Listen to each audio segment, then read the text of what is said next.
Now that we learned how to use copy and paste, it is the right time to present to you an important paste optionality: Paste Special.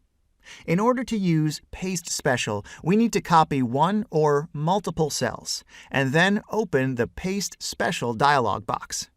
We can open it from the Home tab, clicking on the little arrow below the regular Paste button, or, much easier, by pressing Alt, E, and S. Once we open the Paste Special dialog box, we can choose from a number of pasting options. For example, we can choose to paste only the formulas of the copied cells. Let's do this. Excel pastes only the formulas of the cells without any numbers. Alternatively, we can paste only the values of the copied cells. See? Only numbers. We don't have any formulas anymore. Paste Special allows you to choose from several different options. Later on in the course, we will continue to practice with Paste Special.